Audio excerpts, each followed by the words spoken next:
Quick question for resellers.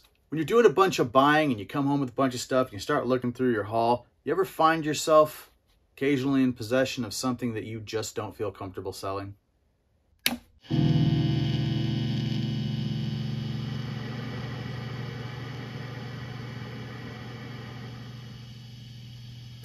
What's up, everyone? Welcome back to the channel, or welcome if it's your first time. If it is your first time, I'm Dave. This is Quarter Flips. Please subscribe while you're here. Today, I'm going to do something a little bit different, do some what sold in a little bit, and show you guys a few things that I've gotten rid of recently, some decent sales anyway. But I wanted to talk about a subject. There's a person on Instagram called The Thrifty Nurse, and she recently put up a picture of a shirt that she got that had some fairly offensive stuff on it about slavery. And she said it wasn't something that she would sell. It had come into her possession, but she asked the question, do you ever get stuff that you realize you're just not willing to sell for like a moral reason? And usually no. The answer to me is usually no. I'll sell most things, although I will not sell anything racist. Like, I would never have bought that shirt. I could have gotten it accidentally in like a bag of shirts or something, I suppose, but that thing would have just gone straight in the trash or back to the person I got the shirts from. Say, yeah, I don't want to deal with this, even if it's a joke. I don't think it's funny. I've got a big problem with racism. I don't get political on this channel. I don't think racism or opposition to white supremacy or Nazis is political. That's not politics to me. That's just a moral issue. So when it comes to most things, I'll sell it. I don't care. But I don't want to fuel someone's racist habit or bad ideas about other people. I like people. People are cool. I don't want to help someone else hate somebody. And the reason why Thrifty Nurse's post caught my eye is because I had just come into contact with something that came into my possession that I realized I wasn't willing to sell. And a bunch of other things had happened right after that that kind of coalesced into an idea for a video. So I was thinking about it when I saw that post and thought, I am going to make the video after all. Here's the issue in question. This is a DVD of The Triumph of the Will. I was buying a bunch of DVDs at a Goodwill a while back and just quickly scanning barcodes on the back of ones that I thought might be interesting. And I walked out with a pile. I didn't really pay a lot of attention to this. I should have paid more attention to this. I feel dumb that I didn't really know what this was. There's the art. I guess I thought this was a war movie. Or like a movie about, I don't know, Triumph of the Will. I've heard that my whole life. This is a propaganda film made by the Nazis to talk about how cool the Nazis were during World War II. I'm not going to sell this. I wish I had not bought this, except I guess I'm glad I bought it because it's not on the shelf for some skinhead to come along and find and get all happy about. Why? Okay, I understand this movie has historical significance. You know, Siskel and Ebert had whatever to say about it, and film historians will talk about the value of it. And there's all kinds of controversy about it over the years. And you know what? If I thought that this was going to go to a museum or some kind of library of, you know, where it would be part of learning about the horrors of this, idealism and all of that, then maybe I could see myself getting rid of it for that reason. But if I put this thing up for sale and I go to ship it and I see the address is Adolf Whiteman at 1488 Eagles Nest Lane in Reichsville, Idaho, I don't know how to make the zip code sound racist, but yeah, I'm going to be real unhappy that I sold this. Like, that's not, I don't think that's a good thing. I would rather just lose the money, eat the $2 or $3 I paid for this. So yeah, this is what I won't sell, white supremacist crap. But I told you there was more to it. So within a day, I was at a friend's sale they were having, and they had just gotten a storage locker. And they had a bunch of very interesting CDs. And there were a bunch of CDs from bands that I like, and then sketchier and sketchier weird CDs, including this one. This is a thing called Non. I'm covering up the demonetizing aspects of the cover. This is a guy named Boyd Rice. I have friends who like the music that Boyd Rice makes. I don't care about the music that Boyd Rice makes. And the reason is because I first became aware of Boyd Rice back in the 90s when he took this wonderful picture wearing his white Aryan Resistance uniform with his buddy here. It was a story about the rise of fascist youth in America. Now, there's all kinds of people out there that'll tell you that Boyd is just a prankster. And Boyd's this great artist and he doesn't really believe in anything like that. He's trolling people in those Nazi right-wing areas. You know what? I find a lot of people saying that, but I don't see a lot of stuff from Boyd like that. In fact, I've seen him saying stuff like, I guess somebody has to be the bad guy. If they want to think I'm something, they can. To me, it's bad enough that if someone thinks you're a Nazi, you need to say, I'm not a Nazi. And surely don't take pictures of yourself wearing the uniforms and make music that a whole bunch of Nazis like and buy and have them be the people that are supporting your artistic career.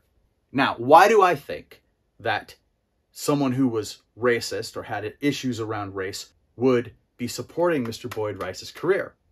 Well, let me see. What else was in that collection? Oh, here's a CD called Hitler's Inferno. There's no mistaking this. This is authentic music and sounds from Hitler's Inferno. Actual radio broadcasts, marches and speeches, and combat recordings made by the Nazis during World War II. All right, so we'll have that in with Boyd's stuff. And then, oh, there were some DVDs in that collection too. Oh, Birth of a Nation. Yeah. The D.W. Griffith's 1915 masterpiece. You realize that's a Klansman on the cover because there are heroes in this. Yeah, there's also historical significance to this. I don't care. Yeah, so I grabbed those things really to make a point. My friend made me a deal.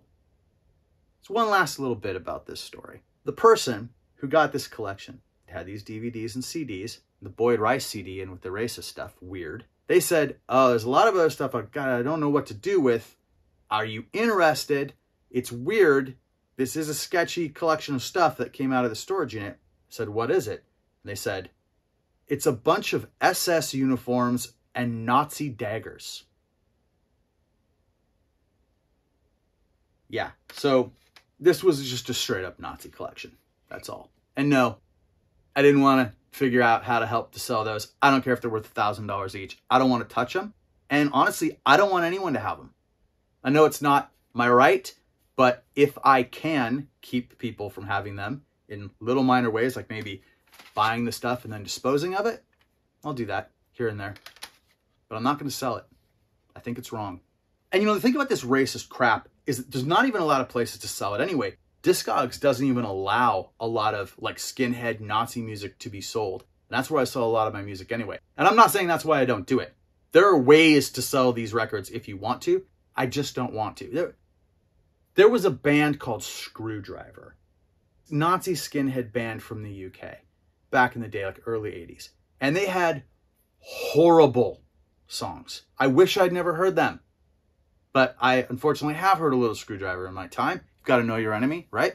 So there was a brief period of time where there was a record store in the Northwest that had decided in the early 90s that they would just sell anything. It was total free speech and actually fine. Like, I'm not going to judge you for selling the things that you're selling in your store.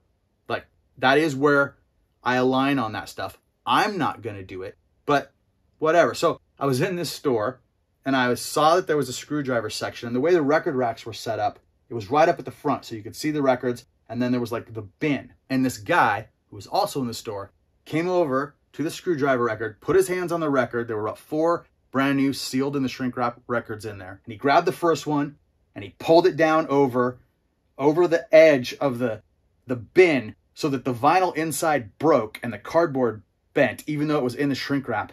And he did that one at a time to each of the records in the bin, pushed them back up. They're all like mangled, and then just walked out of the store.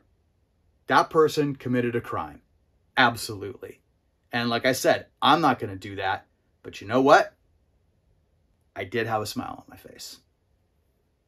So what about you? Is there anything you won't sell?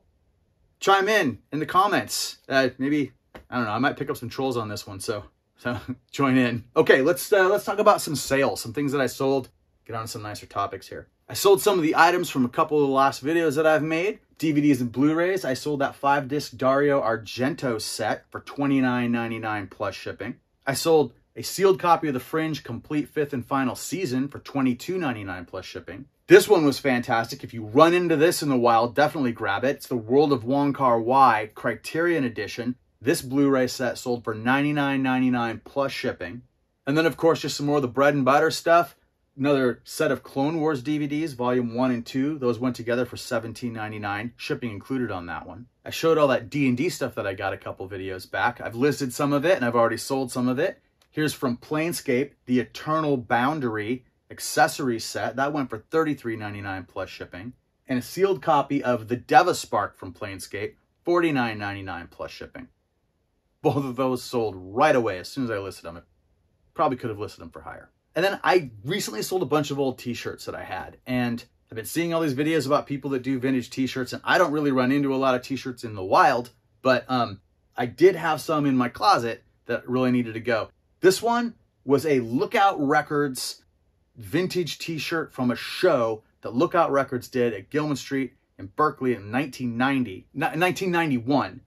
I was at this show. It's Green Day, Sam Am, a bunch of bands. It was a benefit for the club. I wore this shirt a few times and then ripped it. It's got a rip right in the stomach area. Put this one up. It went with a little bidding, went for $102.50 plus shipping. And then I knew this one was going to do well, but I didn't know how well. This Forced Down t-shirt, short-lived band from Southern California. I got a chance to see him, bought this shirt at the time, wore it a lot. I had people try to buy this shirt off me multiple times. Once had someone tell me they wanted to jump me and take the shirt away from me if I didn't sell it to them. It was an interesting situation. Finally put this thing up for sale, and with a lot of bidding, it went for $405 plus shipping. There's just a few good sales. I've been selling a lot of other small bread and butter stuff, but I'm not making what sold videos for everything. It seems like too much work, and I'm trying to get stuff out the door faster. So I don't know, I may come around to that again at some point in the future. I may not. But that's it for today, just a short one. I just went up to Bellingham and did a bunch of garage sailing and thrift store shopping with my parents like I did last summer. And I am working on editing that video. There's a lot of footage there. So that'll probably be the next one. I just went over $300 with $1 new car. So I've got new buying and new reporting to do on that. So there's a bunch of stuff coming. Probably look for that in the next few days. Okay. Thank you very much. I appreciate you. Please like and subscribe, and I'll see you next time.